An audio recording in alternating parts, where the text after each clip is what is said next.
Nunca te he considerado mi padre.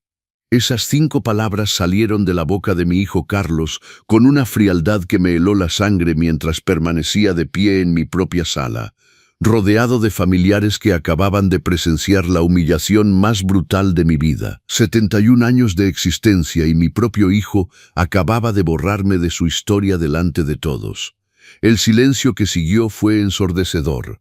Mi nuera Daniela sonrió con una satisfacción que me revolvió el estómago. Los demás parientes desviaron la mirada, incómodos ante la crueldad de la que acababan de ser testigos. Carlos, sin embargo, mantuvo su mirada desafiante, como invitándome a contradecirlo. Todo había comenzado cuando, con la humildad que me caracterizaba, pedí ser incluido en la decisión sobre las próximas vacaciones familiares. No era una exigencia, solo la petición discreta de un padre que simplemente quería sentirse parte integral de la familia que había construido con sus propias manos. Para él, sin embargo, mi solicitud era una intrusión imperdonable. No tienes derecho a opinar sobre nuestros planes, me dijo con ojos llenos de desprecio.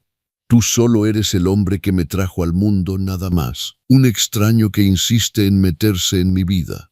Las palabras me golpearon como puñetazos invisibles. Después de haberlo visto nacer, después de haber trabajado horas extras para pagar sus estudios en la UNAM, después de haber vendido mi camioneta para ayudarlo con el enganche de su primer departamento, mi hijo me negaba como padre. Daniela se acercó a él y le susurró algo al oído. Él asintió y continuó. Papá está confundido. Cree que tiene alguna autoridad sobre nosotros, simplemente porque me engendró, pero eso no le da ningún derecho sobre mi familia. Mi familia, como si yo no formara parte de ella, como si 40 y tantos años de sacrificio, de amor incondicional, de noches en vela cuando tenía fiebre y de días sin comer para que él tuviera algo en la mesa, no significaran absolutamente nada. Los invitados comenzaron a recoger torpemente sus cosas. Nadie sabía qué decir, nadie sabía cómo reaccionar ante semejante demostración de crueldad filial. Mi hermano menor Miguel intentó acercarse a mí, pero Carlos lo detuvo con una mirada gélida. Creo que es mejor que papá se vaya. Está arruinando mi fiesta con sus berrinches. Berrinche, así llamaba mi hijo a la humillación más profunda que había sufrido en mi vida. Me quedé ahí, sintiendo cómo cada padre de familia me miraba con lástima. La misma lástima que se siente por un animal herido, por algo que se ha vuelto inútil, por alguien que simplemente sobra. Caminé hacia mi habitación con la dignidad que me quedaba. Pero antes de salir de la sala, me volteé para mirarlo una última vez. En sus ojos no había dolor, ni culpa, ni siquiera enojo, solo indiferencia. La misma indiferencia que se tiene hacia un mueble viejo e inútil, hacia una planta marchita, hacia algo que solo estorba. Esa noche, acostado en mi cama, comprendí algo que lo cambiaría todo. Mi hijo no había hablado en un arrebato de ira, había dicho la verdad. Para él realmente nunca había sido su padre, y lo peor es que había estado tan ciego, tan desesperado por mantener unida a mi familia, que no me había dado cuenta de que para él yo era invisible. Pero algo en mí, algo que había dormido durante décadas, comenzaba a despertar. Una voz que me decía que esto no podía quedar así, que un padre no puede ser borrado de la historia de su hijo sin consecuencias, que era tiempo de que Carlos supiera quién era realmente Roberto Mendoza. Al día siguiente, mientras él y su esposa dormían en la recámara principal de mi casa, marqué un número que no había llamado en años. Era tiempo de que mi hijo descubriera la verdad sobre muchas cosas que había guardado demasiado tiempo. Mientras esperaba respuesta, mi mente comenzó a repasar todos los momentos en que debía haberme dado cuenta de lo que estaba pasando. Las señales habían estado ahí durante años, pero yo había elegido ignorarlas, justificarlas, perdonarlas. Ahora, con el corazón aún sangrando por las palabras de Carlos, cada recuerdo se volvía cristalino. El año pasado, cuando cumplí 70 años, esperé todo el día una llamada que nunca llegó. Al día siguiente, cuando finalmente lo contacté, me dijo que había estado muy ocupado con su trabajo. Pero esa misma tarde vi en las redes sociales de Daniela fotos de una cena elegante que ella y él habían tenido con amigos mientras yo pasaba mi cumpleaños solo. Celebraba con extraños. 2 meses después, descubrí por casualidad que habían bautizado a mi nieto sin invitarme. Miguel me lo contó cuando nos encontramos en el supermercado. ¿Cómo estuvo el bautizo del pequeño?, preguntó inocentemente. Me quedé helado. No sabía de qué hablaba. Mi propio nieto había sido bautizado, y yo no había sido invitado a uno de los momentos más importantes de su vida. Cuando confronté a Carlos, me miró con la misma frialdad que ahora reconocía. Se nos olvidó avisarte, papá. Era algo muy íntimo, solo familia cercana. Familia cercana. Aparentemente el abuelo no calificaba como familia cercana. Recordé la última Navidad. Había preparado mi casa durante semanas. Había comprado regalos para todos. Había pasado días cocinando tamales, pozole, ponche de frutas. Esperé hasta las 10 de la noche. Nadie vino. Cuando llamé, Daniela respondió con voz falsamente dulce. Ay, suegrito, el día se complicó. Mejor lo dejamos para otra ocasión. Nunca hubo otra ocasión. Pero el recuerdo quizás más doloroso fue el día en que caí gravemente enfermo hace 6 meses. Tuve que llamar yo mismo a la ambulancia porque no podía respirar. Pasé 3 días en el hospital y Carlos solo me visitó una vez durante 20 minutos.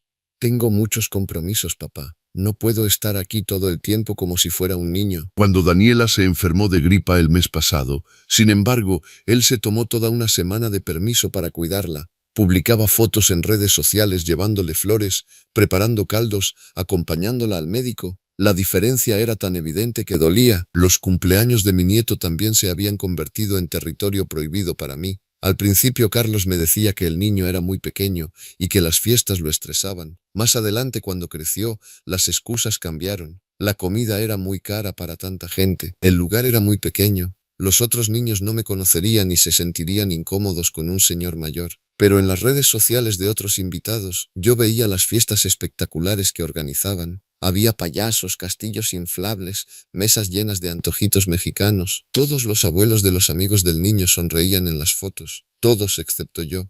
El patrón era siempre el mismo. Primero venía la exclusión, luego la justificación y finalmente la culpa dirigida hacia mí. Según Carlos, yo era muy sensible, muy exigente, muy entrometido. Si me dolía no ser invitado era porque no entendía lo complicada que era la vida moderna. Si preguntaba por qué no me incluían era porque yo era una molestia. Daniela había perfeccionado el arte de la exclusión sutil. Cuando planeaban salidas familiares, hablaban de ello frente a mí, pero como si yo fuera invisible. Este fin de semana vamos a llevar al pequeño a Chapultepec, decía ella.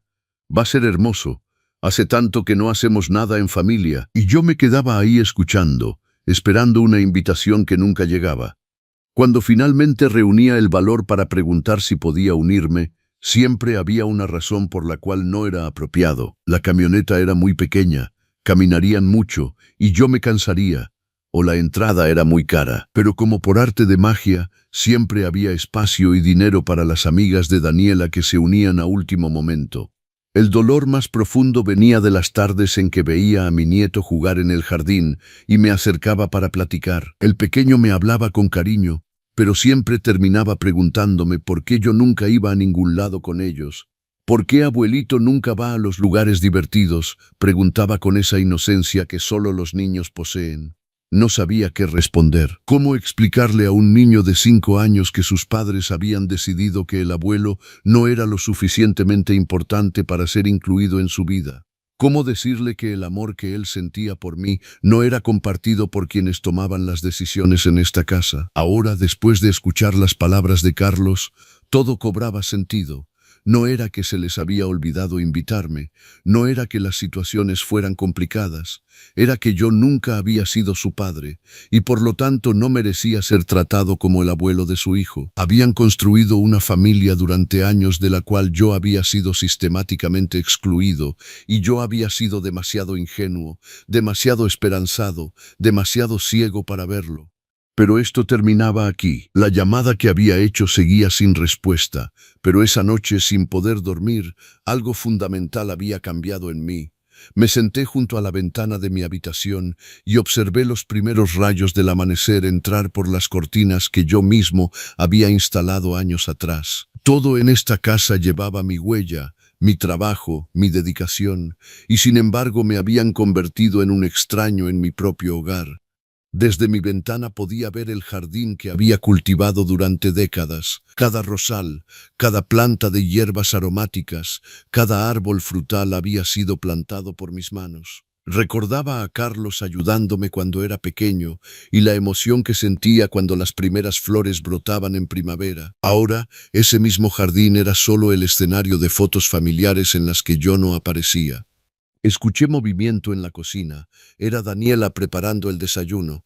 No para mí, por supuesto.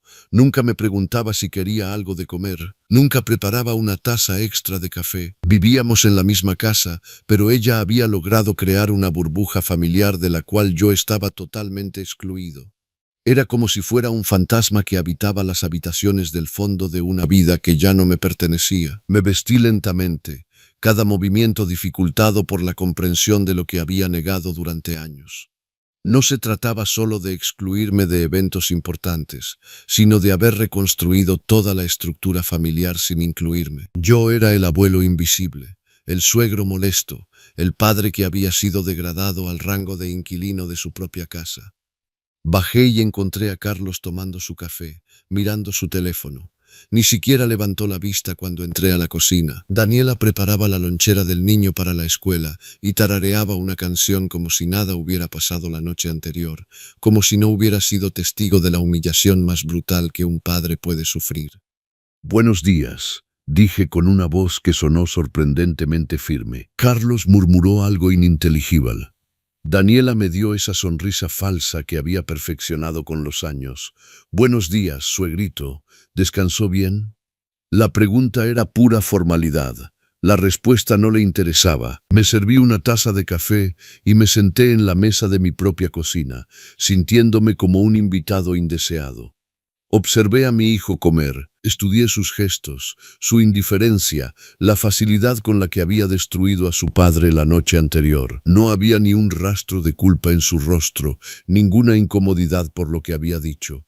Para él, solo había sido una simple declaración de hechos. «Carlos», dije finalmente.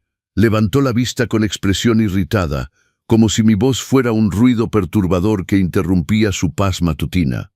«¿Hablabas en serio con lo que dijiste anoche?» Daniela dejó de hacer lo que estaba haciendo. El silencio se volvió denso, expectante. Mi hijo me miró con esa misma frialdad que ahora conocía tan bien y asintió lentamente. «Cada palabra», respondió sin vacilar. «Era hora de que las cosas quedaran claras en esta casa. En esta casa. Mi casa, la casa que compré con el dinero del seguro de vida de mi esposa, la casa donde crié a este hombre que ahora me negaba como padre, la casa donde había trabajado durante décadas para crear un hogar, solo para ser convertido en intruso». «Entiendo», dije simplemente.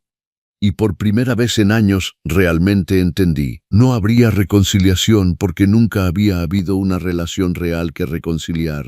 No habría disculpas porque él no sentía que hubiera hecho algo malo. No habría cambio porque la situación le convenía perfectamente tal como estaba. Me levanté de la mesa y fui a la sala. Ahí colgaban todas las fotos familiares que había coleccionado a través de los años. Fotos de Carlos bebé, niño, adolescente. Fotos de su graduación, de su boda, del nacimiento de su hijo. En todas esas fotos yo estaba presente, sonriendo, orgulloso, creyendo estar documentando los momentos importantes de nuestra familia. Pero algo que no había notado antes llamó mi atención. En las fotos más recientes que Daniela había comenzado a colgar, yo aparecía cada vez menos, y en las últimas no aparecía en absoluto. Habían comenzado a reescribir la historia familiar, una en la que yo no existía. Tomé una de las fotos más antiguas, donde Carlos tenía unos 3 años, y me besaba con esa sonrisa inocente que solo los niños tienen. En aquella época yo era su mundo. Era la persona hacia la que corría cuando se lastimaba, la voz que lo consolaba cuando tenía pesadillas, las manos que lo alimentaban cuando estaba enfermo. ¿En qué momento exacto había dejado de ser su padre? ¿Cuándo había tomado la decisión de borrarme de su corazón? Quizás fue cuando conoció a Daniela.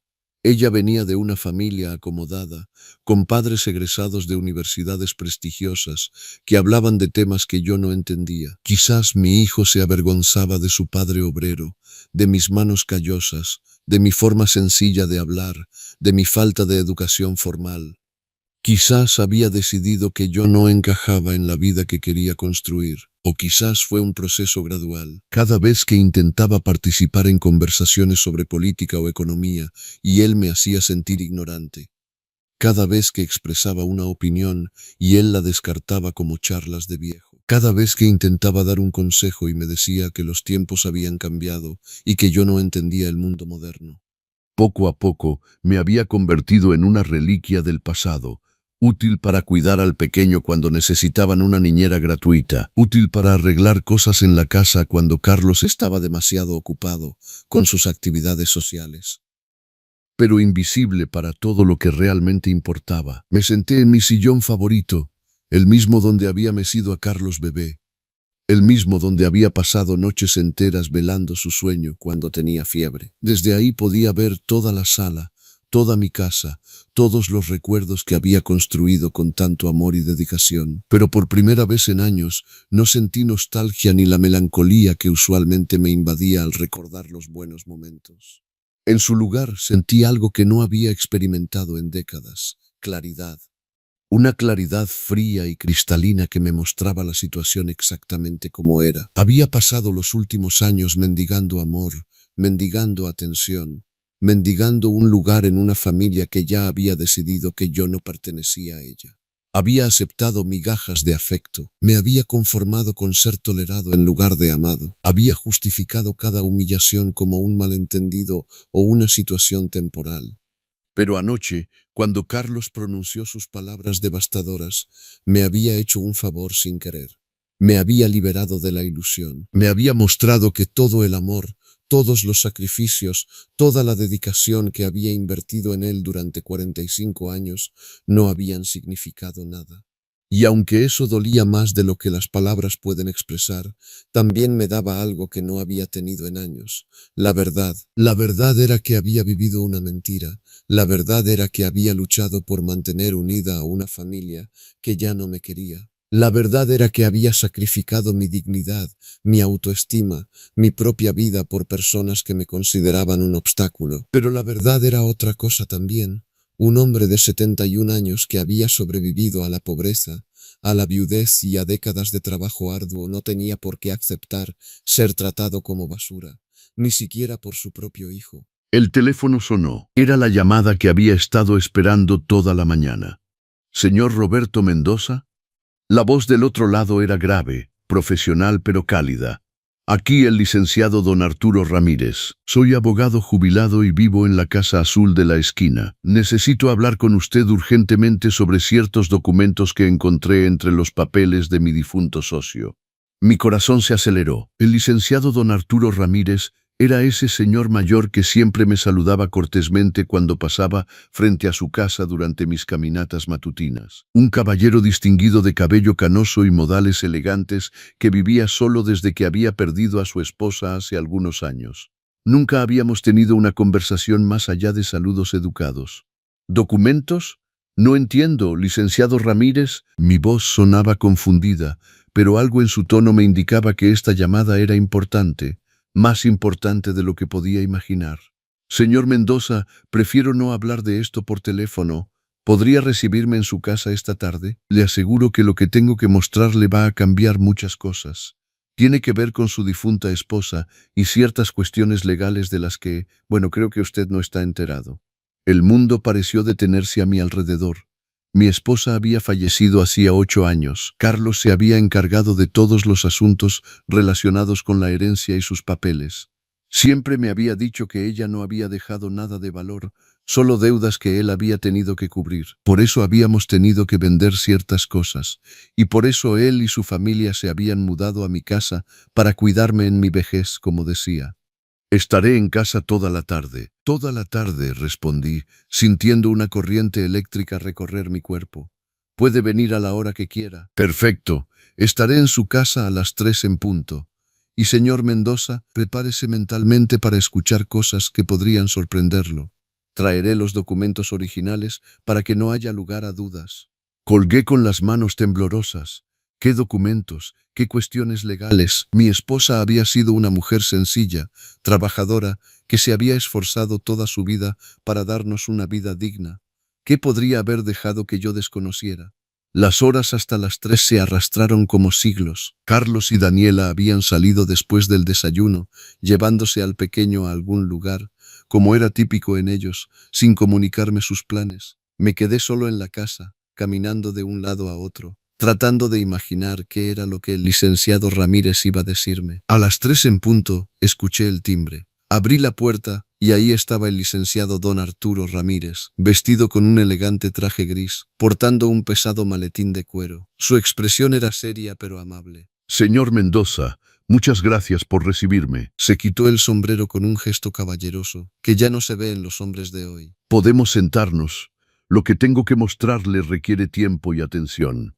Lo conduje a la sala y le ofrecí un café que aceptó cortésmente. Mientras preparaba las tazas en la cocina, podía escucharlo abrir su maletín y organizar papeles.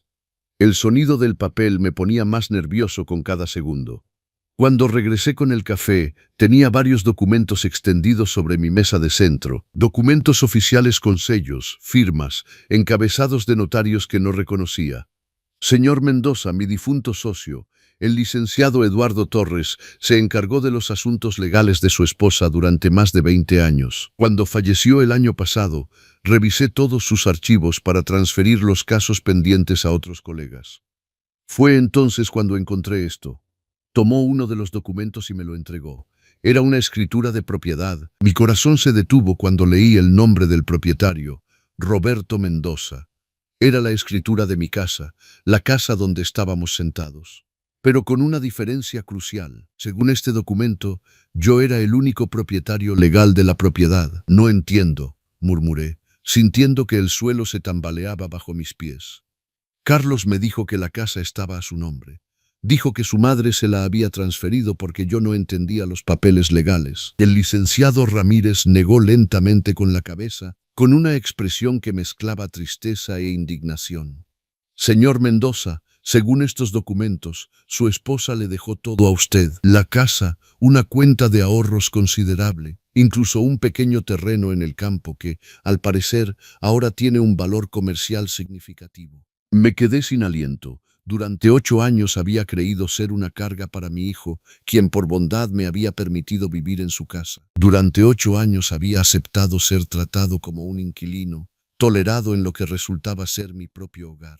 Pero eso no es todo, continuó el licenciado Ramírez, tomando otro documento. También hay un seguro de vida que nunca fue reclamado. Y aquí están los estados de cuenta de una cuenta bancaria a su nombre, con depósitos automáticos que se han acumulado durante años. Mi cabeza daba vueltas. ¿Depósitos automáticos? ¿De qué? Aparentemente su esposa tenía una pequeña inversión en una empresa que se convirtió en algo mucho más importante. Los dividendos se depositaban en una cuenta exclusivamente a su nombre. Una cuenta de la cual usted nunca fue informado, según estos registros. Con manos temblorosas, tomé el estado de cuenta que me extendía. La cifra al final me cortó la respiración. Era más dinero del que había visto en toda mi vida. Dinero que se había acumulado durante años mientras yo vivía prácticamente como un mendigo en mi propia casa. ¿Cómo es posible que Carlos no supiera nada de todo esto?, pregunté, aunque ya conocía la respuesta. El licenciado Ramírez me miró con una expresión que mezclaba compasión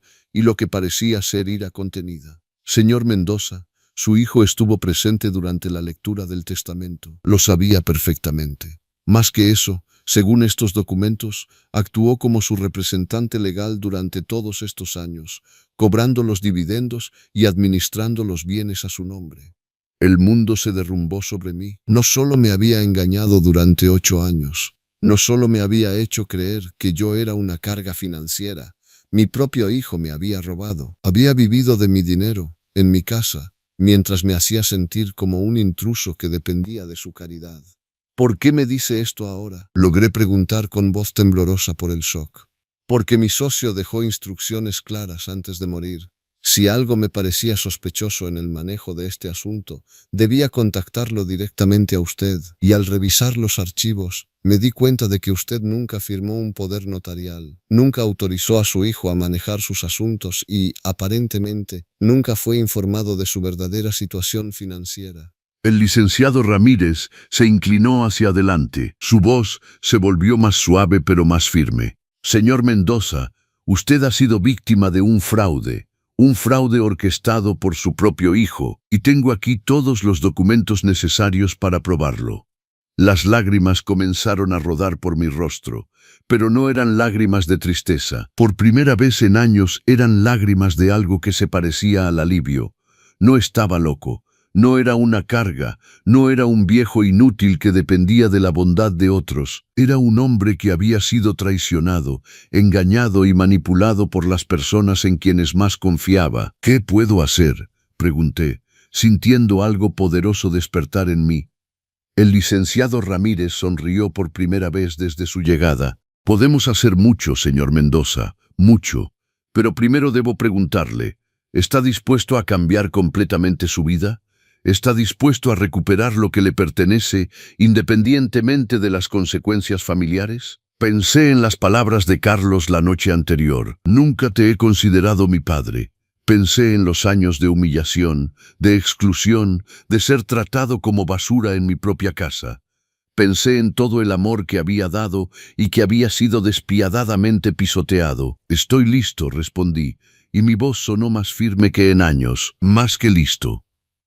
El licenciado Ramírez abrió completamente su maletín y comenzó a sacar documento tras documento, organizándolos sobre mi mesa de centro como si se tratara de un rompecabezas que finalmente se resolvía. Cada hoja de papel que colocaba frente a mí era una pieza más de la traición en la que había vivido inconscientemente durante 8 años. Señor Mendoza, lo primero que debemos hacer es establecer una cronología de todo lo que ha pasado desde el fallecimiento de su esposa. Necesito que me cuente qué le dijo Carlos sobre la herencia, qué documentos le mostró, qué le hizo firmar. Me serví otra taza de café, mis manos ahora más firmes, ahora que el shock inicial de la revelación había pasado. Después del funeral, Carlos me dijo que su madre había dejado muchas deudas. Me mostró algunas facturas médicas del hospital, algunos préstamos que ella supuestamente había sacado antes de morir. Dijo que teníamos que vender ciertas cosas para pagarlo todo. El licenciado Ramírez tomaba notas en una libreta mientras yo hablaba. ¿Recuerda exactamente qué se vendió? La camioneta de mi esposa, algunas joyas que ella tenía, un pequeño departamento que rentábamos. Carlos se encargó de todo. Dijo que era muy complicado para mí, que él se haría cargo. La amargura en mi voz era palpable ahora que entendía lo que realmente había pasado. ¿Y qué le dijo específicamente sobre la casa? Dijo que su madre había usado la casa como garantía para un préstamo grande y que para no perderla él había tenido que asumir la deuda. Por eso la casa habría pasado a su nombre, para protegerla de los acreedores. Cada palabra que salía de mi boca parecía más ridícula ahora que conocía la verdad. El licenciado Ramírez negó con la cabeza mientras buscaba entre sus documentos. Aquí está la escritura original de la casa, firmada por su esposa 2 semanas antes de su muerte. Como puede ver, especifica claramente que la propiedad pasa íntegramente a Roberto Mendoza, con la condición expresa de que nunca pueda ser vendida sin su consentimiento por escrito y con testigos. Tomé el documento con mano temblorosa. Ahí estaba la letra de mi esposa, su firma inconfundible. Las palabras que protegían mi futuro. Pero entonces, ¿cómo pudo él? Carlos falsificó su firma en varios documentos. Tengo aquí copias de papeles donde aparece su nombre autorizando transferencias, ventas, transacciones bancarias. Pero mire esto. El licenciado Ramírez colocó 2 firmas lado a lado. Una era claramente la mía. La otra era una burda falsificación. Un experto en grafología confirmaría inmediatamente que estas firmas son falsas. El horror de lo que estaba descubriendo me ahogaba. No solo me había engañado, sino que me había robado y manipulado de forma criminal y sistemática. ¿Hace cuánto que hace esto?, pregunté. Según estos registros, comenzó inmediatamente después del funeral. Aquí está el primer retiro de la cuenta de ahorros que su esposa le dejó. 50,000 pesos 2 meses después del fallecimiento. Y aquí están los retiros siguientes, siempre con su supuesta autorización. El licenciado Ramírez me mostró una hoja con una lista de transacciones que me mareó. Miles y miles de pesos retirados durante 8 años, siempre con justificaciones que ahora recordaba. Reparación de la casa, factura médica del padre, mantenimiento del terreno, impuestos atrasados. Pero aquí está lo peor, continuó, sacando una nueva carpeta. Su hijo usó la casa como garantía para préstamos a su nombre, préstamos que él contrató pero que están garantizados por su propiedad. Mire estos documentos, 3 préstamos diferentes que suman 800,000 pesos. Me quedé sin palabras. Eso significa que usted podría legalmente perder la casa si él no paga sus préstamos, aunque usted no autorizó nada, aunque nunca se benefició de ese dinero, aunque ni siquiera sabía que esos préstamos existían.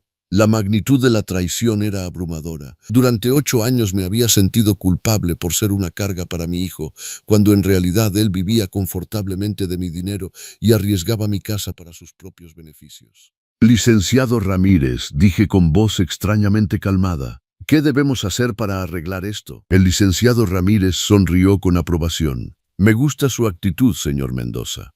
Primero, mañana temprano debemos ir inmediatamente al banco para que usted recupere el control de sus cuentas. Luego, debemos presentar una denuncia por fraude y falsificación de documentos. Y finalmente, debemos proteger sus bienes antes de que su hijo pueda causar más daño. ¿Cuánto tiempo tomará esto? Si actuamos rápido, podemos tener las órdenes judiciales en 48 horas. Los bancos tendrán que Congelar todas las cuentas hasta que se resuelva la situación legal. Y su hijo no podrá hacer ninguna transacción más bajo pena de ser procesado penalmente. El ruido de la puerta de entrada interrumpió nuestra conversación. Carlos y Daniela habían regresado. Escuché sus voces en el pasillo, la risa de mi nieto, el sonido de bolsas de compras dejadas en el suelo. Habían gastado dinero. Mi dinero, mientras yo creía ser una carga para ellos. ¿Qué hacemos ahora?, le susurré al licenciado Ramírez, señalando la puerta. Ahora no hacemos nada. Usted actúa normalmente. No menciona esta conversación. No confronta a nadie. Necesitamos el elemento sorpresa de nuestro lado. El licenciado Ramírez comenzó a guardar rápidamente los documentos. Mañana en la mañana a las 8 en punto, lo espero en mi despacho. Tengo un pequeño bufete en mi casa donde podremos trabajar sin interrupciones. Ellos no deben sospechar nada. Señor Mendoza, durante 8 años usted ha sido la víctima silenciosa perfecta. Un día más no hará diferencia, excepto que ahora usted conoce la verdad. Se levantó y me estrechó la mano. Y la verdad, señor Mendoza, lo liberará. Cuando el licenciado Ramírez se fue, me quedé sentado en la sala, rodeado de pruebas invisibles de años de traición. Carlos entró unos minutos después, cargando bolsas de una tienda cara del centro comercial. ¿Quién era ese tipo que salía cuando llegamos?, preguntó con esa indiferencia despreocupada que ahora reconocía como una máscara. El licenciado Ramírez de la esquina vino a pedirme consejos sobre reparaciones en su casa. Mentí con una facilidad que me sorprendió. Años caminando de puntitas habían perfeccionado mi capacidad de evitar conflictos. Extraño, nunca ha venido aquí. Había una nota de desconfianza en su voz que no me gustó. Los vecinos mayores a veces se sienten solos, respondí manteniendo un tono neutral. Quería consejos sobre una gotera en el techo. Carlos pareció aceptar esta explicación y se fue a su habitación con sus compras. Pero algo en su mirada me dijo que debía ser muy cuidadoso. Mi hijo era muchas cosas, pero no era tonto. Si comenzaba a sospechar que algo estaba cambiando, podría tomar medidas para protegerse. Esa noche durante la cena los observé con una mirada nueva. Cada bocado que tomaba estaba pagado con mi dinero. Cada prenda que vestía había sido comprada con mis recursos. La escuela privada de mi nieto, la camioneta que conducía, las vacaciones de las que me excluían, todo estaba financiado con el dinero que mi esposa me había dejado para mi seguridad. Mañana saldré temprano, anuncié con desenvoltura. Tengo una cita médica. ¿Médica?, preguntó Daniela con falsa preocupación. Nada grave, solo un chequeo de rutina. A mi edad hay que cuidar la salud. Carlos ni siquiera levantó la vista de su plato. Mi salud nunca había sido una prioridad para él, a menos que generara costos que él debía cubrir con mi propio dinero. Después de la cena, me fui a dormir temprano. Necesitaba asimilar todo lo que había descubierto, planear lo que vendría. Por primera vez en 8 años me acosté sabiendo que tenía poder, que tenía opciones, que tenía la verdad de mi lado. Pero también sabía que las próximas 48 horas cambiarían todo para siempre. Y aunque tenía miedo de la confrontación que se aproximaba, también sentía algo que no había sentido en años: esperanza. Esperanza de recuperar mi dignidad, mi autonomía, mi vida. Carlos había creído que podía borrarme de la historia, convertirme en un fantasma en mi propia casa. Pero estaba a punto de descubrir que Roberto Mendoza era todo menos invisible. A la mañana siguiente, a las 7:30, salí de la casa bajo el pretexto de mi cita médica. Carlos y Daniela desayunaban, completamente ignorantes del huracán que estaba a punto de desatarse sobre su vida perfectamente construida de mentiras y dinero robado. Por primera vez en años, podía mirarlos sin culpa, sin sentir que les debía algo. Ahora sabía que eran ellos quienes me lo debían todo. El despacho del licenciado Ramírez era acogedor, adaptado de su casa, lleno de libros de derecho y archivos meticulosamente organizados. Me recibió con café fresco y una sonrisa que transmitía confianza. En su escritorio ya tenía preparados todos los documentos que necesitaríamos para destruir las mentiras de mi hijo. ¿Está listo para comenzar?, me preguntó, señalando una silla frente a su escritorio. Más que listo, respondí, sorprendido por la firmeza de mi voz. Las siguientes 4 horas fueron las más productivas que había tenido en años. Fuimos al banco donde fui identificado como el verdadero titular de las cuentas que Carlos había manejado. El director, un joven eficiente, palideció cuando el licenciado Ramírez le explicó la situación y le mostró los documentos falsificados. «Esto es muy grave», murmuró el director, examinando las firmas falsas. «Debemos informar a las autoridades inmediatamente y, por supuesto, congelar todas las cuentas hasta que se resuelva la situación legal». «Exactamente lo que queremos», respondió el licenciado Ramírez, «pero necesitamos que el señor Mendoza tenga acceso a una cantidad razonable para sus gastos personales mientras se resuelve todo». El banco me dio acceso inmediato a 40,000 pesos y bloqueó todo lo demás. Era la primera vez en 8 años que tenía mi propio dinero en las manos. Dinero que podía gastar sin tener que pedirle permiso a nadie, sin tener que justificar cada peso como si fuera una limosna. Luego fuimos al Ministerio Público donde presentamos una denuncia formal por fraude y falsificación de documentos. El agente a cargo, un hombre de mediana edad con expresión austera, examinó todos los papeles con profesionalismo cuidadoso. «¿Está seguro de que quiere proceder con esto?», me preguntó. «Es su hijo. Una vez que presentemos estos cargos, no habrá marcha atrás posible. Él enfrenta una pena de prisión». La pregunta me hizo detenerme un momento. A pesar de todo lo que había descubierto, a pesar de la traición y las mentiras, seguía siendo mi hijo, el niño que había criado, al que le había dado todo mi amor, toda mi vida. Pero entonces recordé sus palabras. «Nunca te he considerado mi padre». Recordé los años de humillación, de exclusión, de ser tratado como basura en mi propia casa. Recordé que había tenido múltiples oportunidades de decirme la verdad, de tratarme con dignidad, de reconocer que yo era el verdadero dueño de todo lo que disfrutaba. «Estoy seguro», respondí.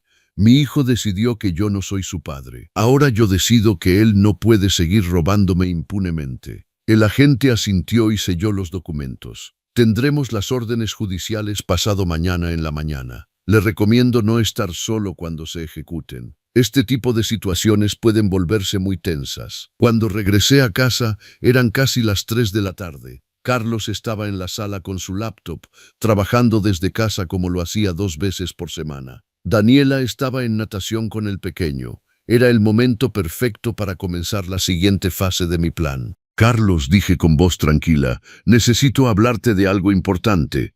Levantó la vista con expresión irritada. «Estoy en medio de una videoconferencia importante». «Termínala», dije simplemente. «Esto no puede esperar». Algo en mi tono debió alertarlo, porque cerró su laptop sin protestar. Me senté frente a él en el sofá. Estudié su rostro, buscando algún rastro del niño que había sido, alguna señal de humanidad, de remordimiento, de amor. «¿Cómo te fue en tu cita médica?», preguntó, cumpliendo con el mínimo de formalidad. «No fue una cita médica», respondí calmadamente. «Fui con un abogado, luego al banco y después presenté una denuncia». El color abandonó su rostro. Sus ojos se endurecieron, pero pude ver también un destello de miedo. «¿De qué hablas?» «Hablo de que lo sé todo, Carlos. Sé que esta casa me pertenece. Sé que el dinero que has gastado durante 8 años es mío. Sé que falsificaste mi firma para robarme.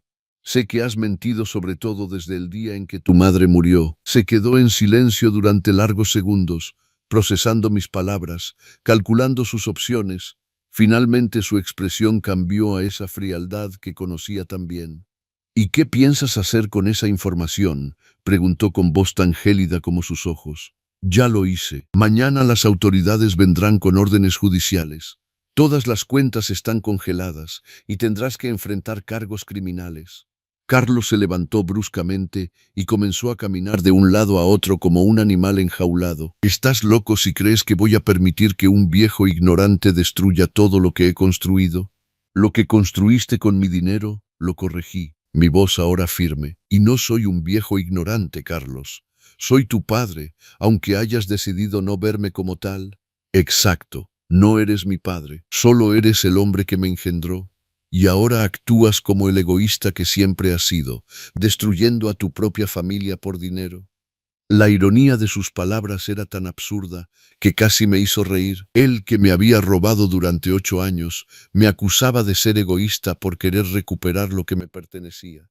Carlos, dije levantándome para estar a su altura, quiero que sepas algo. Durante años me hiciste sentir culpable de existir, de ser una carga, de necesitar cosas básicas como respeto y dignidad. Pero ahora entiendo que el parásito en esta relación eres tú. Tú eres quien ha vivido de mí sin dar nada a cambio. Sin dar nada a cambio, te di un techo, mi techo, Carlos, mi casa, mi dinero, mi herencia. No me diste nada que no me perteneciera ya. Se acercó a mí, intentando intimidarme con su presencia física, pero yo ya no tenía miedo. Después de décadas caminando de puntitas, aceptando migajas de afecto, permitiendo ser tratado como basura, finalmente había recuperado mi columna vertebral. ¿Sabes lo que va a pasar cuando Daniela se entere de esto?, me amenazó. Se irá y se llevará a tu nieto, y nunca lo volverás a ver. Daniela puede irse cuando quiera, respondí con calma, pero tendrá que salir de mi casa. Y en cuanto a mi nieto, cuando crezca entenderá que su abuelo tuvo la dignidad de defenderse cuando su propio hijo lo traicionó. Me miró con una expresión que mezclaba odio, desesperación y lo que podría haber sido respeto. Por primera vez en años me veía como un adversario real, no como una víctima silenciosa. Esto no va a quedar así, murmuró entre dientes. Tienes razón, respondí. Esto es solo el principio. Mañana, cuando vengan las autoridades, tendrás que explicarles cómo gastaste más de 1.200.000 pesos que no te pertenecían. Tendrás que explicar por qué falsificaste mi firma docenas de veces. Tendrás que explicar por qué le mentiste a tu propio padre durante 8 años. Carlos caminó, derrotado pero aún peligroso, hacia las escaleras. «Te vas a arrepentir», gritó antes de subir a su habitación. «No», le respondí, aunque ya no podía escucharme. «Lo único que lamento es haber tardado tanto en descubrir quién eres realmente». Esa noche preparé una cena especial. Saqué la vajilla fina, los vasos de cristal que habían pertenecido a mi padre, las velas que guardaba para ocasiones especiales. Cuando Daniela regresó con el pequeño, encontró la mesa puesta como para una celebración. «¿Qué estamos celebrando?», preguntó con curiosidad. «La verdad», respondí simplemente. «Finalmente vamos a conocer toda la verdad». La cena se desarrolló en un silencio tenso que se podía cortar con un cuchillo. Carlos había bajado con expresión sombría. Evitaba mi mirada, empujaba la comida en su plato sin apenas probarla. Daniela trataba de mantener una conversación normal con el pequeño, pero incluso ella sentía que algo en la atmósfera de la casa había cambiado. Mi nieto, con esa intuición especial que tienen los niños, comía en silencio y observaba los rostros de los adultos con preocupación. Cuando terminamos el plato principal, me levanté para servir el postre. Antes de continuar, anuncié apoyando mis manos en el respaldo de mi silla. «Tengo algo importante que decirles a todos». Daniela frunció el ceño. Carlos siguió mirando su plato. Mi nieto levantó la vista, esperando que fuera algo bueno, algo que aligerara la tensión que sentía. «Esta mañana fui a ver a un abogado», comencé, mi voz clara y firme. «También fui al banco y al Ministerio Público, y descubrí cosas que van a cambiar todo en esta familia». Daniela tensó el rostro. «¿Qué cosas, suegrito?» «Cosas como el hecho de que esta casa es mía. Legalmente mía. Siempre lo ha sido. Cosas como el hecho de que existen cuentas bancarias a mi nombre con cientos de miles de pesos de los que nunca supe la existencia. Cosas como el hecho de que mi esposa me dejó una herencia considerable que alguien me ocultó durante 8 años. El tenedor de Daniela se resbaló de sus manos y cayó al plato con un ruido metálico que resonó en el silencio. ¿De qué está hablando? Hablo de que Carlos les ha mentido a todos durante años. Les hizo creer que esta casa era suya, que él mantenía al pobre padre necesitado, que era un hijo generoso que cargaba con el peso de cuidar a un anciano, pero la verdad es que ha vivido de mi dinero, gastando mi herencia, usando mi casa como garantía para préstamos que yo nunca autoricé. Daniela se volvió hacia Carlos con expresión de shock. ¿Es cierto? Carlos finalmente levantó la vista. Su rostro era una máscara de amargura y desafío. Es cierto, dijo con una frialdad que me heló la sangre, y lo haría 1000 veces más. Este hombre nunca mereció ese dinero. Mamá cometió un error al dejarle todo a alguien que no entiende el valor del dinero, que no sabe cómo manejarlo, que lo habría malgastado en tonterías. ¿Tonterías?, repetí sintiendo la ira comenzar a hervir en mi pecho. ¿Qué tonterías, Carlos? ¿Cómo darle dinero a cualquier limosnero que toca la puerta? ¿Cómo ayudar a familias necesitadas del barrio? ¿Cómo mantener a la mitad del vecindario cuando tienen problemas? Su voz se volvió más venenosa. Mamá sabía que eras demasiado sentimental, demasiado ingenuo. Por eso me pidió que me encargara de las finanzas. Mentira, exploté, golpeando la mesa tan fuerte que los vasos temblaron. Tu madre nunca te pidió que me robaras. Tu madre me amaba y confiaba en mí. Tú decidiste por tu cuenta que tenías más derecho a mi herencia que yo mismo. Daniela parecía procesar la información, su rostro pasando por expresiones de shock, confusión y algo parecido al horror. Carlos, ¿de verdad robaste a tu padre? No robé nada, respondió con arrogancia. Administré recursos que habrían sido desperdiciados por alguien que no tiene la capacidad mental para cuidarlos. La crueldad de esas palabras me cortó la respiración un instante. No solo había robado mi dinero, sino que ahora intentaba justificarlo diciéndole a su esposa que yo era mentalmente incapaz. ¿Capacidad mental?, pregunté con voz temblando de indignación. ¿Te refieres a la misma capacidad mental con la que te crié cuando tu madre trabajaba doble turno? ¿La misma capacidad con la que mantuve esta casa durante 30 años sin que faltara nada? ¿La misma capacidad que me permitió trabajar y ahorrar para pagar tus estudios? Eso fue antes, papá, murmuró. La gente envejece, pierde su capacidad. Era mi responsabilidad proteger el patrimonio de la familia, protegerlo gastándolo en vacaciones de lujo de las que me excluiste, protegerlo en ropa cara y camionetas nuevas, protegerlo usándolo como garantía para préstamos personales. Saqué de mi bolsillo uno de los documentos que el licenciado Ramírez me había dado. ¿Quieres explicarle a tu esposa por qué usaste los 200,000 pesos que retiraste en enero? ¿O los 120,000 en marzo? Daniela tomó el documento con mano temblorosa y leyó las cifras, las fechas, los montos. Su rostro se puso pálido. Carlos, este dinero, me dijiste que habías recibido un bono en el trabajo. Y lo recibí, respondió defensivamente. Un bono que merecía por haberme ocupado de él todos estos años. ¿Un bono?, grité, sin contener ya mi ira. Un bono que te diste a ti mismo robando lo que tu madre me dejó para mi seguridad. Mi nieto comenzó a llorar, asustado por los gritos. Daniela lo tomó instintivamente en sus brazos, pero su mirada permaneció fija en su esposo, con expresión de horror creciente. ¿Cuánto?, preguntó Daniela con voz estrangulada. ¿Cuánto dinero tomaste? Más de 200,000 pesos en estos 8 años, respondí antes de que Carlos pudiera mentir. Más la casa, más los terrenos, más las inversiones que siguen generando dinero y que él sigue cobrando a mi nombre. Daniela se levantó bruscamente, todavía con el pequeño en brazos. No puedo creerlo. No puedo creer que me hayas mentido durante años, que le hayas mentido a tu propio padre, que nos hayas hecho vivir como parásitos. No somos parásitos, gritó Carlos levantándose también. He trabajado toda mi vida, he mantenido a esta familia, he tomado las decisiones difíciles que él nunca habría podido tomar. Con su dinero, replicó Daniela elevando la voz. Pensaba todo este tiempo que estábamos construyendo algo juntos, que prosperábamos por nuestro esfuerzo, pero resulta que vivíamos del dinero robado a un anciano. No es cualquier anciano. Es mi padre, gritó Carlos como si eso lo justificara todo. Exactamente, dije levantándome lentamente, sintiendo todo el poder que había perdido durante años volver a mí. Soy tu padre, el hombre que te crió, que se sacrificó por ti en todo. Y tú elegiste robarme, engañarme, humillarme y tratarme como basura en mi propia casa. ¿Y qué pensabas hacer con todo ese dinero? Me atacó Carlos. Regalarlo, gastarlo, dejárselo a una iglesia cuando murieras. Pensaba usarlo para vivir con dignidad, respondí con calma, para no tener que pedir permiso para comprar mis medicinas, para no sentirme culpable de comer en mi propia casa, para poder regalarle cosas a mi nieto sin que me hagan sentir como una carga. Daniela me miró con lágrimas en los ojos. Suegrito, yo no sabía.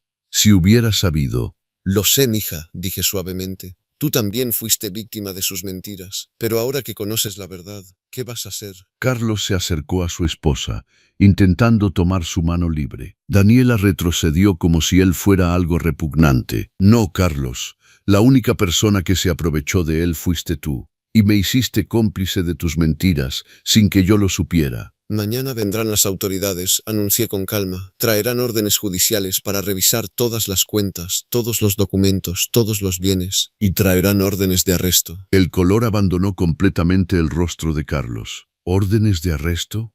Falsificación de documentos, fraude, abuso de confianza. Son delitos graves, Carlos. Delitos que pueden ponerte en prisión por años. Se desplomó en su silla, comprendiendo finalmente que su mundo construido sobre mentiras se derrumbaba irrevocablemente. Daniela seguía de pie, cargando al pequeño, mirando a su esposo como si fuera un extraño. Quiero que sepas algo, Carlos, dije con voz ahora suave pero implacable. Tuviste 8 años para decirme la verdad, 8 años para tratarme con dignidad, 8 años para incluirme en la familia que yo mismo financié sin saberlo. Pero elegiste humillarme, excluirme y robarme. Elegiste decirme que nunca me consideraste tu padre. Me acerqué a él mientras todavía tenía la cabeza entre las manos. Pues bien, hijo mío, ahora tu padre va a enseñarte lo que es asumir las consecuencias de tus actos, y será una lección que nunca olvidarás. A la mañana siguiente, a las 8 INSA, 3 patrullas se detuvieron frente a mi casa. Policías, agentes del Ministerio Público y un perito bajaron de los vehículos con documentos y equipo para ejecutar las órdenes judiciales. Yo los esperaba en la sala, vestido con mi mejor ropa, sintiéndome más digno de lo que me había sentido en años. Carlos había pasado la noche despierto, preparando sus cosas en silencio. Podía escuchar sus pasos desesperados en el pasillo. Daniela había llorado hasta tarde en la noche, pero no de tristeza por él, sino de vergüenza por haber sido cómplice de esas mentiras durante tanto tiempo sin saberlo. Cuando sonó el timbre, Carlos bajó con una maleta en cada mano y una expresión de derrota total en el rostro. Los oficiales entraron, profesionales pero firmes, presentaron las órdenes judiciales y comenzaron inmediatamente a revisar documentos y computadoras. Carlos Mendoza, dijo el oficial a cargo, queda usted detenido por falsificación de documentos, fraude y abuso de confianza. Tiene derecho a guardar silencio y a solicitar un abogado. Mientras le leía sus derechos, Carlos me miró una última vez. Ya no había frialdad ni arrogancia en sus ojos. Había algo que se parecía al remordimiento, pero era demasiado tarde. Había tenido 8 años para mostrar remordimiento, 8 años para cambiar su comportamiento, 8 años para tratarme como el padre que había sido para él. «Papá», murmuró mientras le ponían las esposas, «¿esto va a destruir a la familia?» «No, Carlos», respondí con una calma que me sorprendió. «Tú ya destruiste a la familia hace años. Yo solo estoy reconstruyendo lo que queda de ella». Se lo llevaron en silencio. Daniela estaba en las escaleras con mi nieto en brazos, presenciando el arresto de su esposo por haber robado a su propio padre. El pequeño no entendía totalmente lo que estaba pasando, pero sabía que algo grave estaba ocurriendo. Después de que Carlos fue llevado, Daniela bajó lentamente, los ojos rojos de haber llorado. «Suegrito», comenzó con voz ahogada, «debo pedirle perdón. Sé que no conocía la verdad. Pero también sé que debía haber visto las señales. Debía haberme preguntado por qué lo trataban como si no perteneciera a su propia familia. Me acerqué a ella y tomé sus manos entre las mías. Daniela, tú también fuiste víctima de sus mentiras. Él era muy hábil manipulando la verdad, haciéndote pensar que yo era una carga, que ustedes me hacían un favor. Pero participé en su exclusión, continuó con lágrimas rodando por su rostro. Todas esas veces que organizamos salidas sin invitarlo, todas esas fiestas donde lo hicimos sentir invisible. Sabía que estaba mal, pero Carlos siempre tenía una explicación que parecía razonable. Lo importante es que ahora conoces la verdad, dije suavemente. La pregunta es, ¿qué vas a hacer con esa verdad? Daniela miró alrededor. La casa, mi casa, donde había vivido durante años pensando que era propietaria. No sé si tengo derecho a quedarme aquí. Es su casa y yo fui parte del problema. Esta casa es suficientemente grande para todos nosotros, respondí. Pero necesito saber que las cosas serán diferentes. Necesito saber que seré tratado con respeto, que seré incluido en las decisiones que conciernen a nuestra pequeña familia reconstruida, que mi nieto crecerá sabiendo quién es realmente su abuelo. Daniela asintió enérgicamente. Sí, por supuesto. Más que eso, quiero que mi hijo vea a un hombre fuerte que se defiende cuando es necesario. Quiero que aprenda de usted lo que es la dignidad. En los días que siguieron, la casa se transformó completamente. Sin la presencia tóxica de Carlos, sin sus manipulaciones constantes y su crueldad fría, la atmósfera se volvió más cálida, más honesta, más parecida a un verdadero hogar. Daniela comenzó a incluirme en todo. Me pedía mi opinión para las comidas, solicitaba mi punto de vista sobre los planes del pequeño. Me incluía en sus conversaciones telefónicas con sus amigas. Por primera vez en años me sentía el patriarca de la familia, no más un inquilino tolerado. Mi nieto, liberado de la tensión constante que se cernía sobre la casa, comenzó a acercarse más a mí. Ya no había miradas nerviosas hacia su padre cuando me abrazaba. Ya no había susurros sobre por qué el abuelito no podía ir a ciertos lugares. Ahora podía amarlo abiertamente, y él podía devolver ese amor sin restricciones. Abuelito, me dijo una tarde mientras reparábamos juntos su juguete favorito. Mi maestra dice que los ancianos son sabios porque han vivido mucho. Usted es sabio. Todavía estoy aprendiendo, respondí, ajustando una pequeña pieza del juguete. A veces la sabiduría llega tarde en la vida, pero nunca es demasiado tarde para aprender a valorarse. Con el dinero que recuperé, pude hacer cosas que no hacía desde hacía décadas. Renové el garaje que necesitaba reparaciones desde hacía años. Compré ropa nueva, no porque la necesitara, sino porque quería. Me inscribí en un taller de carpintería en el centro comunitario del barrio. Por primera vez en años tenía amigos, mis propias actividades. Una vida que iba más allá de ser padre o abuelo. Pero quizás lo más importante fue que finalmente entendí algo fundamental. El amor no puede ser unilateral para siempre. Durante décadas di amor incondicional, esperando recibir al menos migajas de afecto a cambio. Confundí sacrificio con amor, tolerancia con paciencia, abuso con las dificultades normales de la vida familiar. Ahora sé que amar a alguien no significa permitirle que te destruya. Sé que ser padre no significa aceptar cualquier trato de parte de los hijos. Sé que la edad no convierte a una persona en basura, y que la familia que te lastima no merece más consideración que la familia que realmente te ama. El licenciado Ramírez, mi abogado y ahora mi amigo, me visita cada semana. Tomamos café en el jardín y hablamos de libros, de política, de la vida. Me mostró que un hombre de 71 años puede comenzar un nuevo capítulo, puede reinventarse, puede reclamar el lugar que merece en el mundo. Si estás leyendo esto y te identificas con mi historia, quiero decirte algo. Nunca es demasiado tarde para luchar por tu dignidad. Nunca es demasiado tarde para decir no al abuso, sin importar de dónde venga. Yo tenía 71 años cuando decidí luchar por mi derecho a ser tratado con respeto. Y si yo pude, cualquiera puede. La edad no es una excusa para aceptar malos tratos. La familia no es una justificación para tolerar el abuso. El amor no es una razón para sacrificar tu dignidad. Ahora, cuando camino por mi barrio, cuando voy al mercado, cuando participo en las actividades del taller de carpintería, lo hago con la cabeza en alto. Ya no soy el hombre que tiene que pedir permiso para existir. Soy Roberto Mendoza, un hombre que se defendió cuando fue necesario, que reclamó lo que le pertenecía, que puso su propia dignidad por encima de la comodidad de otros. Y cada noche cuando me acuesto en mi cama, en mi casa, rodeado de las personas que realmente me aman, agradezco haber encontrado el valor para cambiar mi historia. porque al final nadie puede borrar a un hombre de su propia vida a menos que él lo permita. Y yo, Roberto Mendoza, nunca más lo permitiré. Ayer encontré una carta que Carlos me escribió desde la prisión.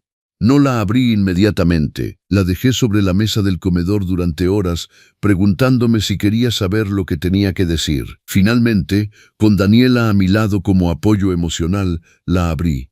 Era una carta corta, llena de justificaciones y autocompasión. Decía que había aprendido la lección, que todo sería diferente cuando saliera, que esperaba que pudiéramos ser una familia nuevamente. Pero en ninguna parte de esa carta había una petición sincera de perdón. En ninguna parte reconocía el daño que me había causado. En ninguna parte asumía la total responsabilidad de sus actos.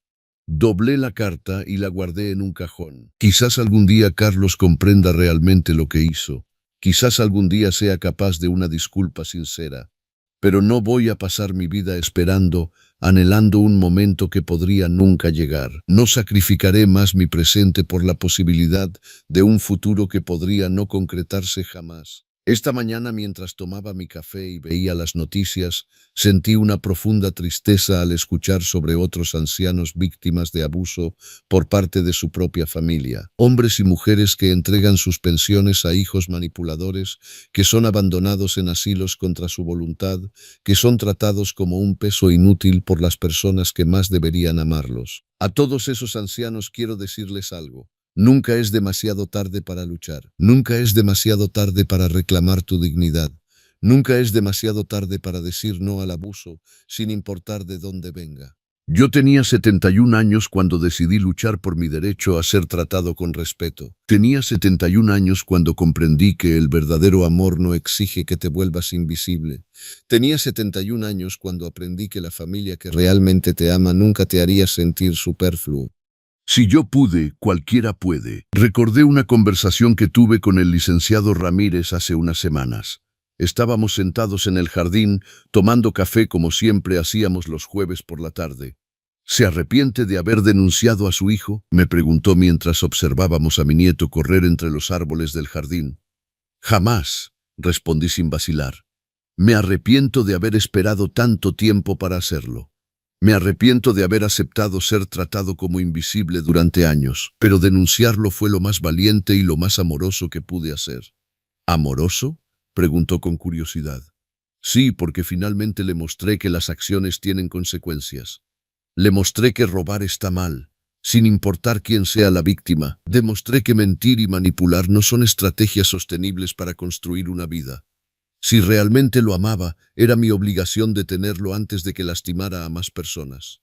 El licenciado Ramírez asintió pensativamente. Sabe, señor Mendoza, en mis 40 años como abogado he visto muchos casos de abuso familiar, pero muy pocos tienen el final que usted está construyendo. La mayoría de las víctimas simplemente se rinden, aceptan su destino, mueren en silencio llevándose sus secretos a la tumba. ¿Y qué les pasa a las familias de esos ancianos?, pregunté. Aprenden que pueden salirse con la suya, aprenden que el abuso no tiene consecuencias, y luego tratan a otros de la misma manera, perpetuando un ciclo de maltrato que puede durar generaciones. Sus palabras me hicieron pensar en mi nieto. Si yo no hubiera hecho nada, si hubiera muerto en silencio aceptando el maltrato, ¿qué lección le habría enseñado? Que está bien robar a los ancianos, que la familia puede ser cruel sin consecuencias, que los abuelos son desechables. No, al defenderme no solo me salvé a mí mismo, también le di a mi nieto un ejemplo de dignidad, de valor, de integridad.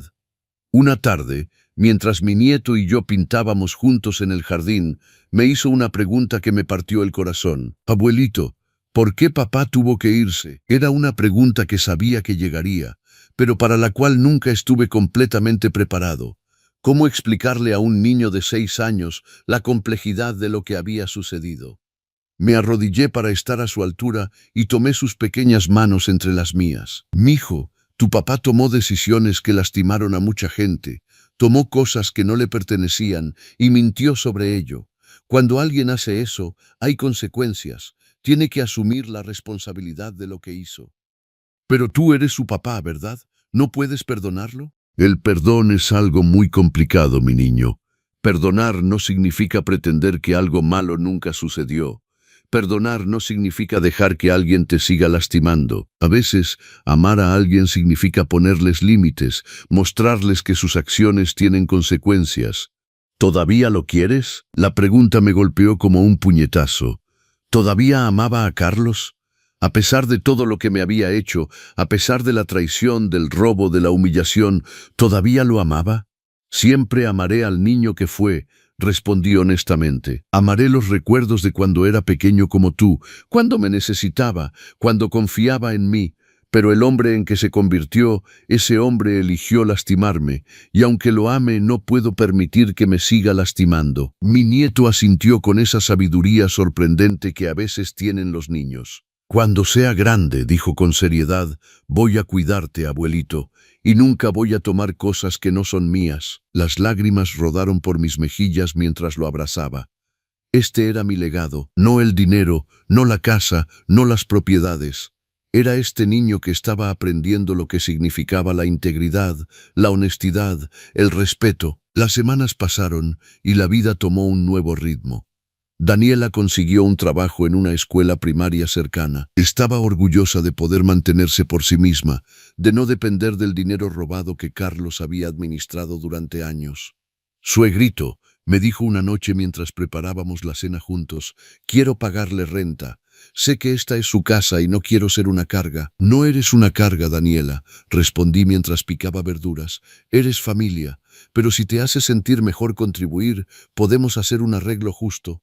Acordamos una cantidad razonable, mucho menos de lo que pagaría por un departamento, pero suficiente para que se sintiera independiente y digna. Una tarde mi hermano Miguel vino a visitarme. No lo había visto mucho desde la confrontación con Carlos. Se sentó en el jardín conmigo, incómodo al principio sin saber qué decir.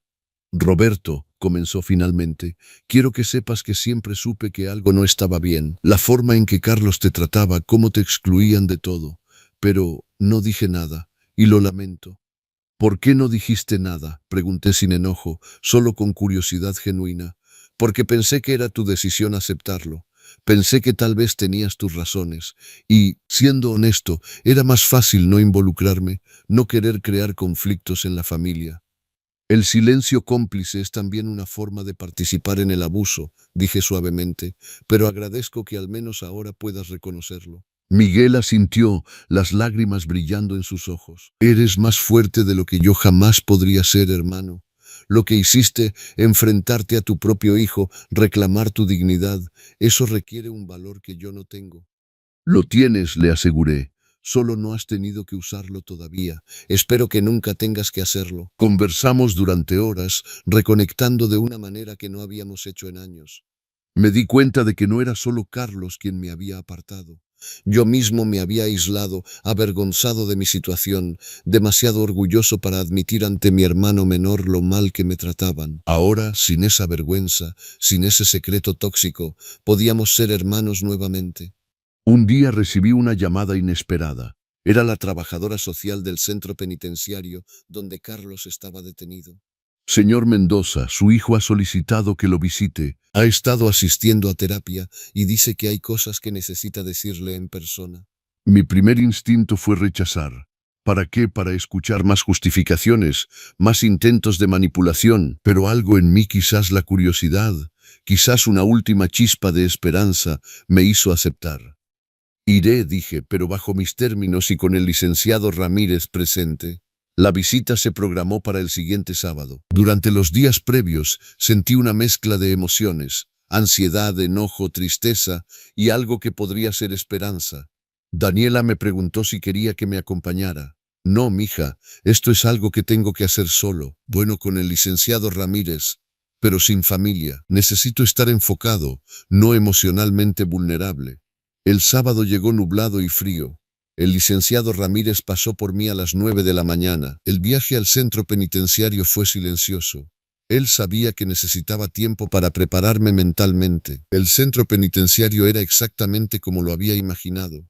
Frío, gris, lleno de desesperación. Pasamos por varios controles de seguridad antes de ser conducidos a una sala de visitas. Carlos entró vestido con el uniforme azul de los internos. Se veía más delgado, más pálido, pero lo que más me sorprendió fue su expresión. Ya no había arrogancia ni frialdad. Había algo parecido a la humildad.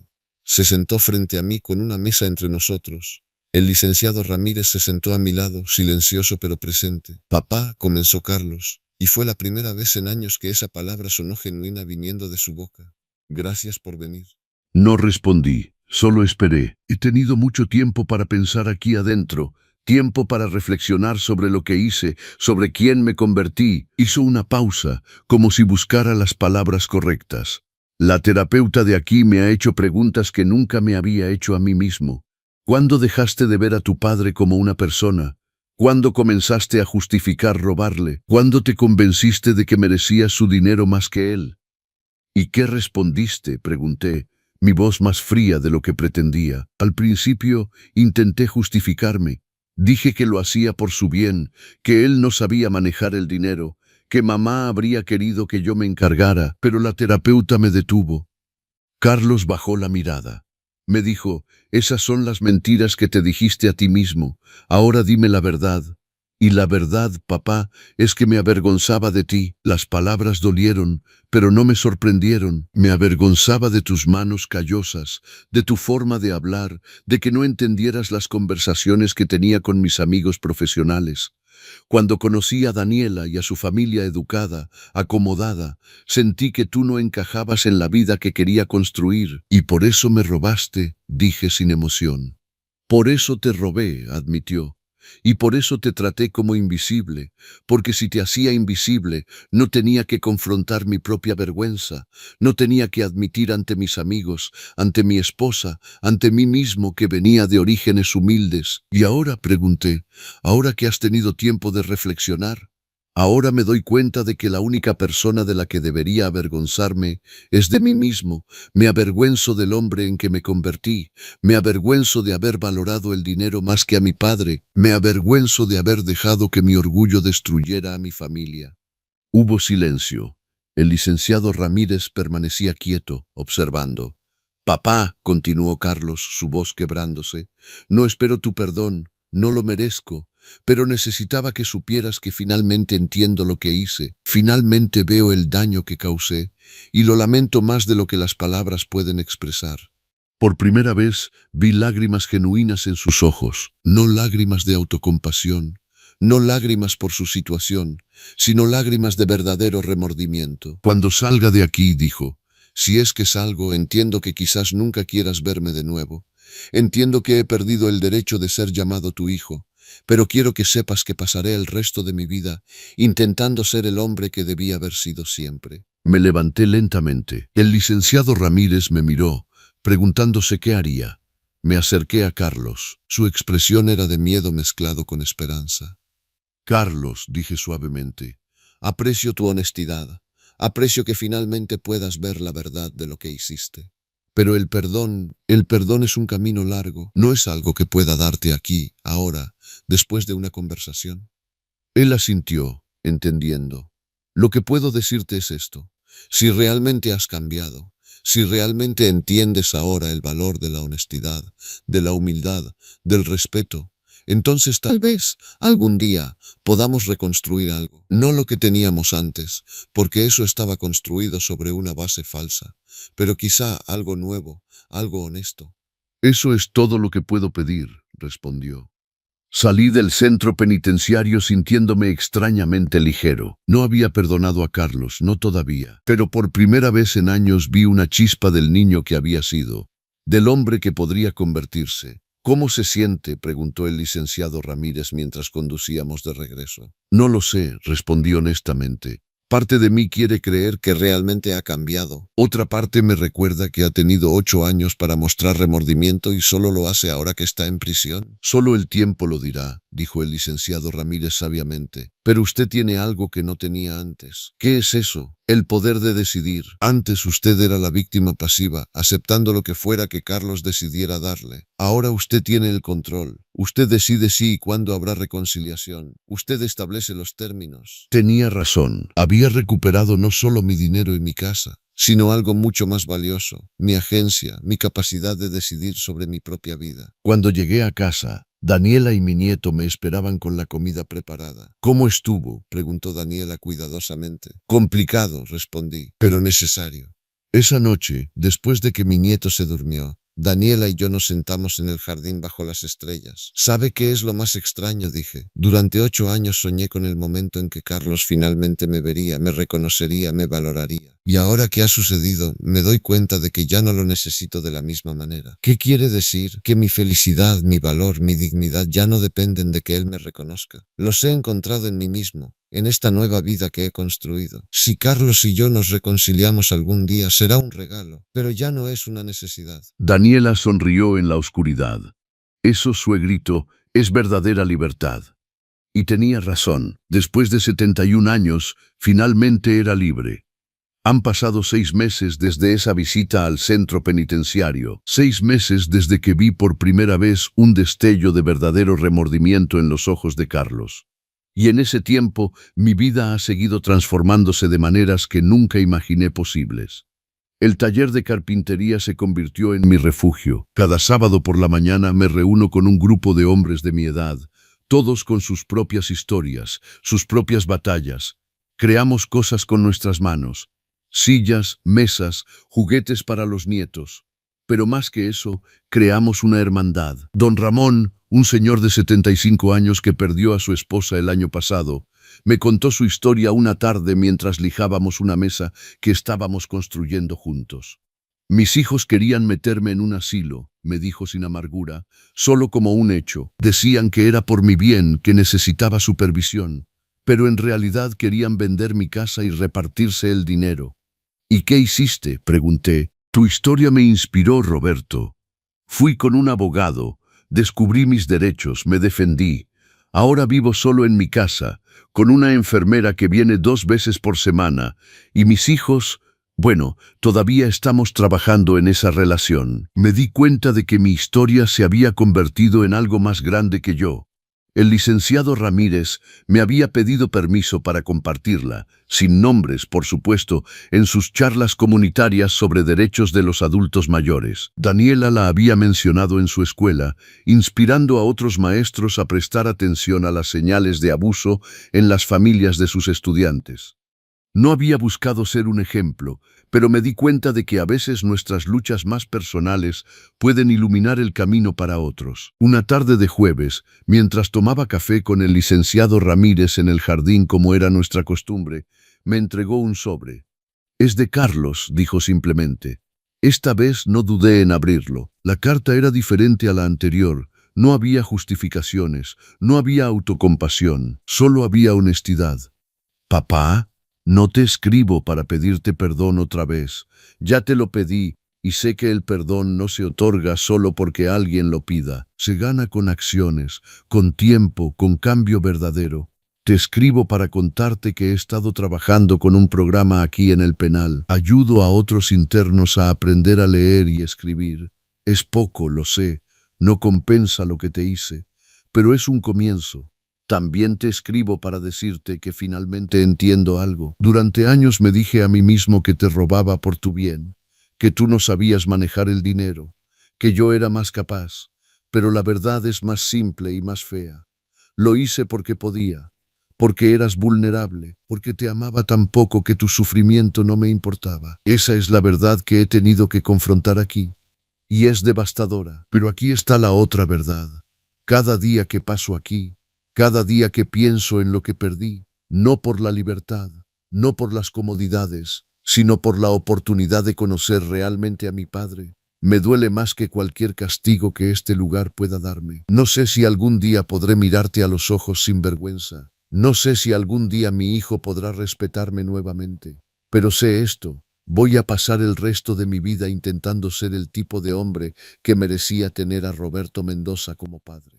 Tu hijo, Carlos. Doblé la carta cuidadosamente y la puse en mi bolsillo. El licenciado Ramírez me observaba en silencio. ¿Y bien?, preguntó finalmente. Creo que realmente está cambiando, dije. O al menos realmente lo está intentando. ¿Eso cambia algo para usted? Pensé en la pregunta. ¿Cambiaba algo? Cambia que ahora tengo esperanza, respondí. Esperanza de que quizá algún día cuando salga podamos construir algo nuevo. No la relación que teníamos antes, porque esa estaba podrida desde la raíz, pero quizá algo honesto, algo real. Eso es muy generoso de su parte. dijo el licenciado Ramírez. No es generosidad, lo corregí. Es realismo. Carlos es el padre de mi nieto. Es parte de la historia de mi familia. No puedo borrarlo, igual que él no pudo borrarme a mí, pero puedo decidir qué tipo de futuro queremos construir. Si están siguiendo esta historia y se identifican con mi lucha, les pido que se suscriban al canal. Compartir estas experiencias puede ayudar a otros que están pasando por situaciones similares. Su apoyo hace que estas historias lleguen a más personas que necesitan escucharlas. Mi nieto creció mucho en estos meses. Ahora tiene 7 años y hace preguntas más profundas, más complejas. Una noche mientras lo arropaba en su cama me preguntó: «Abuelito, ¿cuándo va a volver papá a casa?» «No lo sé, mijo», respondí honestamente.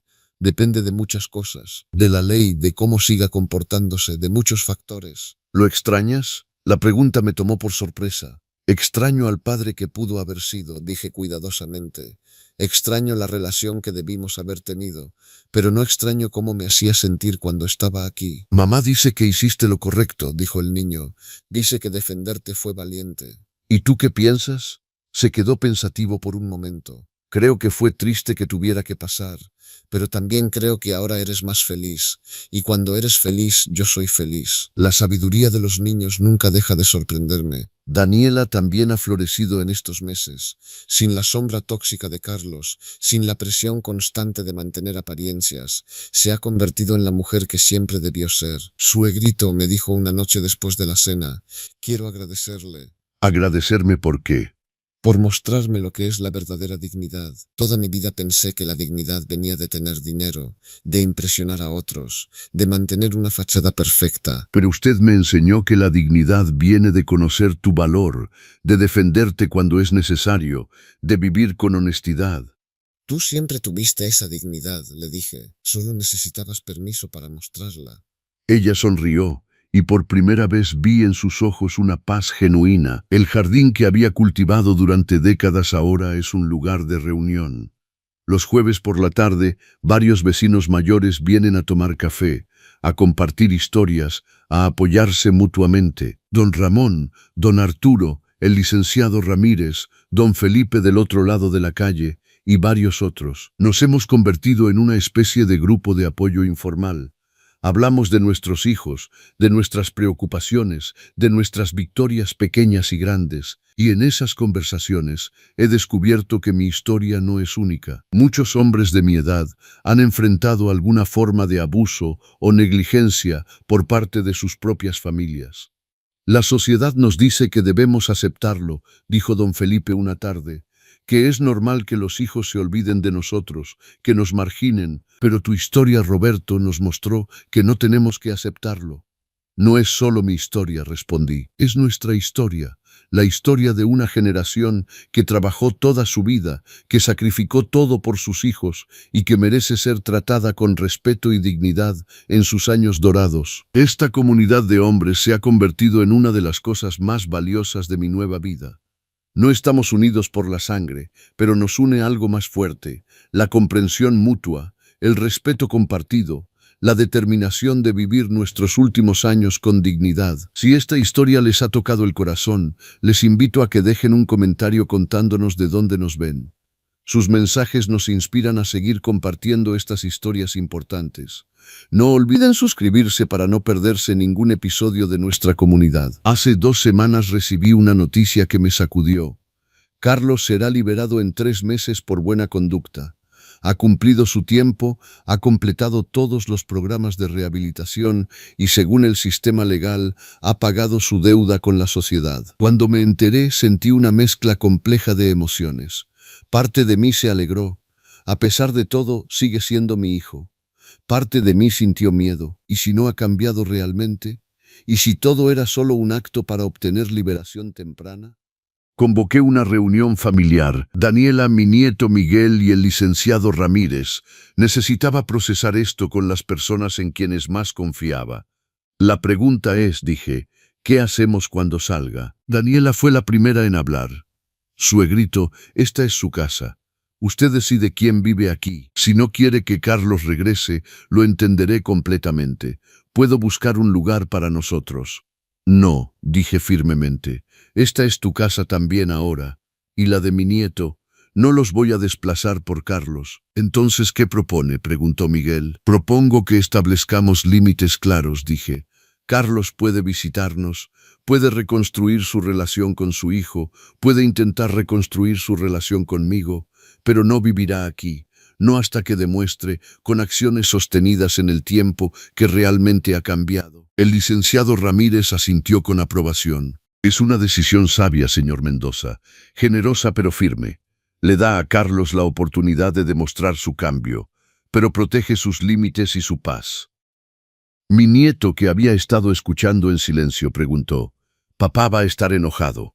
«Quizás», respondí honestamente, «pero si realmente ha cambiado, entenderá que se ganó esta situación con sus propias acciones. Y si no ha cambiado, entonces confirmaremos que nuestros límites son necesarios». Los días previos a la liberación de Carlos fueron tensos. Daniela estaba nerviosa, mi nieto estaba ansioso, yo estaba en paz sorprendentemente. Había hecho todo lo que podía hacer. Me había defendido cuando era necesario. Había establecido límites claros. Había recuperado mi dignidad. Lo que Carlos hiciera con su segunda oportunidad estaba fuera de mi control. El día de su liberación, acordamos reunirnos en un café neutral, no en mi casa, no en territorio donde él pudiera sentir que tenía derecho o propiedad.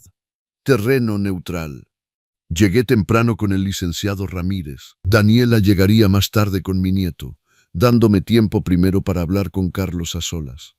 Cuando Carlos entró al café, casi no lo reconocí. Había perdido peso, pero se veía más saludable. Sus ojos, antes fríos y calculadores, tenían una calidez que no recordaba haber visto en décadas. Se sentó frente a mí, sus manos temblando ligeramente. «Papá», dijo, y su voz se quebró. «Gracias por venir».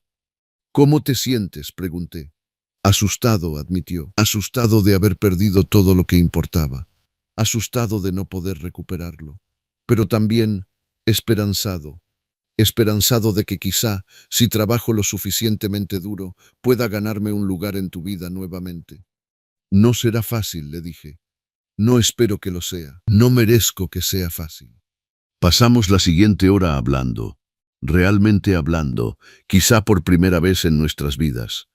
Él me contó sobre su tiempo en prisión, sobre las cosas que había aprendido, sobre la persona que quería convertirse. Yo le conté sobre mi nueva vida, sobre la comunidad que había construido, sobre la paz que había encontrado.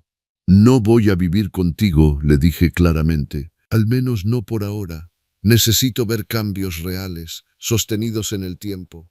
Necesito saber que este cambio es genuino y no temporal». «Lo entiendo», dijo, «y lo acepto. Solo te pido, dame la oportunidad de demostrártelo». Cuando Daniela llegó con mi nieto, la reunión se volvió más emotiva. Mi nieto corrió hacia su padre, y Carlos lo abrazó con lágrimas rodando por sus mejillas. «Te extrañé, papá», dijo el niño. «Yo también te extrañé, hijo, más de lo que puedes imaginar». Observé la escena y sentí algo que no había sentido en años: esperanza genuina para el futuro de mi familia. Ahora, 2 meses después de su liberación, Carlos viene a visitarnos cada domingo. Almorzamos juntos, él juega con su hijo, ayuda con las tareas del jardín. Y lentamente, muy lentamente, estamos reconstruyendo algo. No es lo que teníamos antes, es mejor, es honesto, es real. Hace una semana, mientras trabajábamos juntos en el jardín, Carlos se detuvo y me miró. «Papá, hay algo que necesito decirte». «¿Qué es?». «Toda mi vida te consideré mi padre biológico, pero nunca realmente mi papá. Nunca te di el honor, el respeto, el amor que merecías». Hizo una pausa, las lágrimas brillando en sus ojos. «Pero ahora, trabajando en recuperar tu confianza, aprendiendo de tu ejemplo de dignidad y perdón, finalmente entiendo lo que significa tener un padre. Y si me lo permites, me gustaría pasar el resto de mi vida tratando de ser digno de llamarte papá». Las palabras que había esperado escuchar durante décadas finalmente llegaron. Pero lo más sorprendente fue mi reacción. No sentí la euforia que había imaginado. Sentí algo más profundo, satisfacción tranquila. «Carlos», dije suavemente, «eres mi hijo, siempre lo has sido, siempre lo serás». La pregunta nunca fue si yo te consideraba mi hijo. La pregunta era si tú me respetarías como tu padre, Y creo que finalmente estás aprendiendo a hacerlo. Esta noche, mientras escribo estas palabras, Miro alrededor de mi sala, mi casa legalmente y emocionalmente mía. Daniela está en la cocina preparando la cena. Mi nieto hace su tarea en la mesa. Miguel vendrá a cenar más tarde. El licenciado Ramírez pasará mañana para nuestro café semanal. He construido una vida que es auténticamente mía, una vida basada en respeto mutuo, en límites saludables, en amor genuino en lugar de obligación tóxica. Perdono a Carlos completamente, estoy en camino. El perdón, he aprendido, no es un evento único, es un proceso, un viaje que toma tiempo, pero lo que sí puedo decir es esto: recuperé mi vida, recuperé mi dignidad, recuperé mi derecho a existir sin disculparme por ello. a todos los que están leyendo esto, especialmente a los adultos mayores que se sienten invisibles, maltratados, no valorados, quiero decirles, nunca es demasiado tarde. Nunca es demasiado tarde para establecer límites. Nunca es demasiado tarde para reclamar su dignidad. Yo tenía 71 años cuando comencé este viaje. Si yo pude, ustedes también pueden. No permitan que nadie los haga sentir que no merecen respeto solo porque han envejecido. No acepten el abuso solo porque viene de familia. No sacrifiquen su dignidad por mantener una paz falsa. Su vida les pertenece. Su dignidad es inquebrantable. Su valor no disminuye con la edad. Levántense, defiéndanse, reclamen lo que es suyo. Y si necesitan inspiración, recuerden la historia de Roberto Mendoza, un hombre de 71 años que se negó a ser borrado de su propia vida. Porque al final, la única persona que puede hacerte invisible es tú mismo. Y yo, Roberto Mendoza, elegí ser visto, elegí ser valorado, elegí vivir. No olviden suscribirse a nuestro canal Los Consejos del Abuelo para no perderse más relatos inspiradores como este. Si esta historia tocó su corazón, déjenme un me gusta y comenten de qué parte de México o Latinoamérica nos están viendo. Su apoyo es invaluable para nuestra comunidad que crece cada día. Nos vemos en la próxima historia.